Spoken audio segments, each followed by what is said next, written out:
అందరికీ నమస్తే. క్యాబినెట్ సమావేశం జరిగింది. తర్వాత ఓ నలుగురు మినిస్టర్స్ బయటకు వచ్చి చెప్పిండ్రు. కానీ అసలు విషయం మాత్రం చెప్పారు. వీళ్ళు ఇప్పటికీ 36, 37 క్యాబినెట్ సమావేశాలు. ఈ 36, 37 క్యాబినెట్ సమావేశాలలో అసలు విషయాలు ఏది చెప్పరు. దొంగతనం లేకపోతే ఓపెన్గా చెప్పాలి. క్యాబినెట్ సమావేశం జరిగేదే జనం కోసం, ప్రజల కోసమే కదా. ఏ ప్రభుత్వంలో అయినా సరే, సెంట్రల్ గవర్నమెంట్ అయినా స్టేట్ గవర్నమెంట్ అయినా, ఈ క్యాబినెట్ సమావేశం అంటే జనాలంతా కూడా చూస్తారు. తెలిసిన వాళ్ళు ఏం చెప్తారు, వీళ్ళు మా కోసం నిర్ణయాలు తీసుకుంటారు. కానీ వాళ్ళకు పనికొచ్చే నిర్ణయాలు మాత్రం బయటికి చెప్పారు. నేను అవన్నీ చెప్తా. నలుగురు మినిస్టర్స్ వచ్చి బయట పెట్టిండ్రు.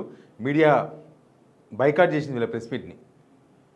సెక్రటేరియట్లో పెట్టిన ప్రెస్ మీట్ని స్టేట్ మీడియా బైకాట్ చేసింది. జర్నలిస్ట్ అందరూ మేము రామని వెళ్ళిపోతే ఖాళీ కుర్చీలోకి చెప్పిండ్రు వాళ్ళు. ఇంకా ఉన్నాయి కదా వాళ్ళ మీడియాలు. సరే, ఏంది అసలు వీళ్ళు మిస్ చేసిన అంశం ఏంది? ఈ మిస్ చేసిన అంశంలో తెలంగాణ ప్రజలకు ఏంది నష్టం? చాలా ఉంది కథ. దీని వెనుక ముందు సబ్స్క్రైబ్ చేయండి, షేర్ కూడా చేయండి. ఇంకో ఇది సెక్రటేరియట్లో సమావేశం. పొంగులేటి శ్రీనివాసరెడ్డి, పొన్నం ప్రభాకర్, మినిస్టర్లు జూపల్లి కృష్ణారావు అండ్ లక్ష్మణ్ గారు, నలుగురు ఉన్నారు. ఈ నలుగురు ప్రెస్ మీట్లు వాళ్ళకి గవర్నమెంట్ పెట్టే కెమెరామెన్లు తప్ప, గవర్నమెంట్ తప్పే కెమెరామెన్లు, వీళ్ళ పిఏలు పిఆర్ఓలు తప్ప ఎవరూ లేరు. మొత్తం సీట్లు ఖాళీ ఉన్నాయి. ఏమైందంటే ఢిల్లీలో ఎలక్షన్ కమిషన్ ఈ సర్ మీద ఏదో కాన్ఫరెన్స్ పెట్టింది. దానికి ఇక్కడ నుంచి గవర్నమెంట్ ఏం చేసిందంటే వాళ్ళకు అనుకూలమైన మీడియా, అనుకూలమైన జర్నలిస్ట్ని తీసుకొని పోయింది, పంపించింది వాళ్ళని. మిగతా వాళ్ళు పంపలేదు. ఇక వీళ్ళకి కావాల్సిన మనుషులు ఢిల్లీకి పోయినరు. ఇంకా మేము మీకు అవసరం లేని చెప్పేసి మిగతా వాళ్ళంతా బైకాట్ చేశారు. నాకు తెలిసి సెక్రటేరియట్లో, అది పాత సెక్రటేరియట్ కానీ కొత్త సెక్రటేరియట్ కానీ, సెక్రటేరియట్లో క్యాబినెట్ తర్వాత జరిగే కీలకమైన ప్రెస్ మీట్ను జర్నలిస్టులు బైకాట్ చేయడం మొదటిసారి. మన తెలంగాణ గవర్నమెంట్, తెలంగాణ వచ్చినాక మొదటిసారి. మరి అంతకుముందు చంద్రబాబు నాయుడు కన్నా ముందు ఎన్టీఆర్ గవర్నమెంట్ ఏమైనా జరిగిందో నాకు గుర్తులేదు. కానీ సెక్రటేరియట్లో లేకపోతే ప్రగతి భవన్లు, ఈ రెండు కదా. కేసీఆర్ ఉన్నప్పుడు ఎక్కువ ప్రగతి భవన్ వాడిండు, తర్వాత కొంత సెక్రటరీ కూడా వాడిండు లాస్ట్ 6 months. కానీ ఎప్పుడూ బైకాట్ చేయలేదు. అంటే వీళ్ళు మీడియాను కూడా విభజించి పాలించి కొంతమందికి మాత్రమే మాకు అనుకూలమైన వార్తలు రాసే ఛానల్స్, జర్నలిస్ట్ అంటే ఛానల్స్ ఇంపార్టెంట్, వాళ్ళ ఛానల్స్ ఉన్నాయి కదా. ఇక్కడనే ప్రూవ్ అయిపోయింది వాళ్ళ కథ ఏంది, వాళ్ళ కార్ఖాన ఏందని అర్థమైపోయింది. ఇక ఏంది వీళ్ళు చేసిన పని ఏంటంటే బయటికి చెప్పని విషయాలు. బయటికి చెప్పిన విషయం ఏంటంటే ధరణి పైన మేము సిట్ వేస్తున్నాం. ధరణి పైన ఫోరెన్సిక్ రిపోర్ట్ వచ్చింది. 10,000 ట్రాన్సాక్షన్స్ తప్పుగా జరిగితే జరుగుతుండొచ్చు. అవి ఫోరెన్సిక్ రిపోర్ట్ వచ్చింది, దాని మీద సిట్ వేసినాం. సిట్ వేసి విచారణ జరిపిస్తాం. గవర్నమెంట్లు ఇప్పటికి మస్తు సిట్లు వేసినాయి. ఏ గవర్నమెంట్ ఏది తేల్చలేదు. దానిలో తప్పులు జరిగితే ఖచ్చితంగా తేల్చాల్సిందే. దానిలో తప్పులు జరిగితే ఆ తమ్ము ఇంప్రెషన్ ఎవరు పెట్టినారు, ఫోరెన్సిక్ అంటే అదే తమ్ము పెడితేనే కదా. అప్పట్లో ఎంఆర్ఓలు తమ్ము పెడితేనే కదా మొత్తం ట్రాన్సాక్షన్ జరిగినాయి. ఆ ఏఎంఆర్ఓ తమ్ము చేసిండు, ఎక్కడిది ఎవరి పేరు మీద పోయింది, ఈ లెక్కలు తేల్చాల్సిందే. కానీ సిట్ వేసిండ్రు కదా, ఆ సిట్టును వేసి అసలు విషయాన్ని దాచిండ్రు. ఇప్పుడు ఫోన్ ట్యాపింగ్ మీద 2 సిట్లు వేసిండ్రు. ఏమైనాయి? ఆ సిట్లే చినిగిపోతున్నాయి తప్ప పని అయితే లేదు. ప్రతి దాని మీద సిట్ వేస్తారు. ఎన్నో దాని మీద సిట్లు వేసారు. 1 కాదు 2 కాదు. ఈ గవర్నమెంట్ వచ్చినాక సబ్ కమిటీలు సిట్లు 2 వేసుకుంటూ వచ్చిండ్రు. ఈ సిట్ అనే విషయాన్ని బయటికి చెప్పిండ్రు, కానీ అసలు విషయాన్ని మాత్రం బయటికి చెప్పలేదు. రాష్ట్రంలో ఉన్న 29 ఇరిగేషన్ ప్రాజెక్టులు అంట. వీళ్ళు కొత్తగా వచ్చినాక ఏ ప్రాజెక్ట్ స్టార్ట్ చేయలేదు. వీళ్ళు గవర్నమెంట్ వచ్చి 2.5 yearsలో ఎక్కడ తట్ట మట్టి ఎత్తలేదు, ఎక్కడ ఒక ఇటుక పిల్ల చేర్చలేదు, ఎక్కడ ఒక తాపి సిమెంట్ కూడా వేయలేదు, ఏం చేయలేదు.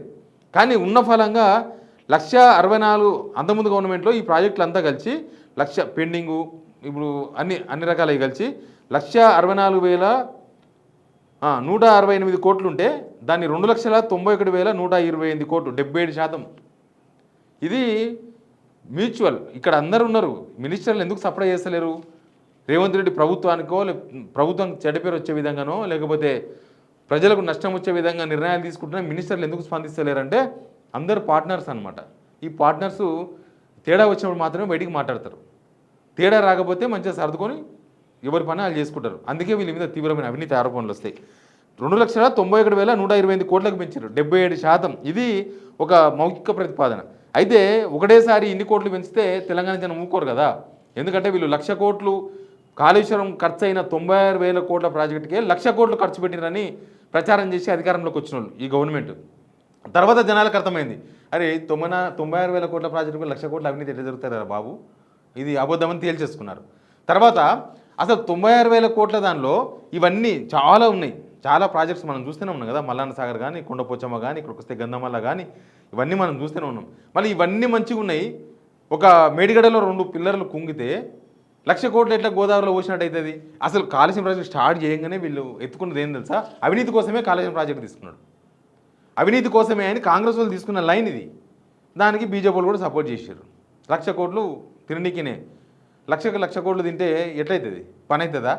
మరి ఇప్పుడు ఇక్కడ ఉన్న ఈ రిజర్వాయర్స్ ఇవన్నీ ఎట్లా వాడుకుంటుంది గవర్నమెంట్? ఇప్పుడు మరి ఇక్కడ దీనేమనాలి, ఇక్కడ 1,64,000 కోట్లది 2,91,000 కోట్లకు అంటే దగ్గర ఎంత పెంచారు, 1,30,000 కోట్లు పెంచారు. 1,30,000 కోట్లు డబల్ చేసారు ఏం చేయకుండా. పోని వీళ్ళు ఏమైనా క్షేత్రస్థాయిలో పోయి చూసి అంచనాలు వేసిర్రా అంటే ఎక్కడైతే మనకు కనబడలేదు. ఓన్లీ పేపర్ల మీదనే పోయిన గవర్నమెంట్ ఇది చేసింది కాబట్టి మనం ఇట్లా మార్చాలి, ఇట్లా మారిస్తేనే 4 పైసలు వస్తాయని మనం డిసైడ్ అయినరో ఏం కథను. ఇక దీనిలో అఫీషియల్గా చేసింది ఇది కూడా బయటికి చెప్పలేదు. అఫీషియల్గా సీతారామ ప్రాజెక్టు, పాలమూరు రంగారెడ్డి, ఎస్ఎల్బిసి, నారాయణపేట కొడంగల్ 4 ప్రాజెక్టులకే 35,000 కోట్ల రూపాయలు అంచనాలు పెంచినంట. అసలు ఇప్పుడు నారాయణపేట కొడంగల్ చూసుకుందాం. నారాయణపేట కొడంగల్ ఈ గవర్నమెంట్ వచ్చిన తర్వాత శంకుస్థాపన చేసింది రేవంత్ రెడ్డి. శంకుస్థాపన చేసి ఇప్పటిదాకా ఆడేం పని చేయలేదు. ఇద్దరికి కాంట్రాక్టులు పంచారు, మెగా కృష్ణారెడ్డి, పొంగులేటి శ్రీనివాసరెడ్డి. వాళ్ళిద్దరికి సగం పంచారు. మళ్ళీ అడ్వాన్స్ డబ్బులు ఇవ్వాలి వాళ్ళకి. అయితే దాన్ని కూడా పెంచేసిండ్రు. దాని భూసేకరణకే ఎంత 1100 దాని భూసేకరణకే 1197 కోట్లు, దగ్గర 1,200 కోట్లు కేటాయించారు. అంటే వీళ్ళ లెక్క ఇప్పుడు అంతకుముందు వీళ్ళు కేటాయించిన 4,725 కోట్లు ఆ ప్రాజెక్టు మొత్తం కాస్టు.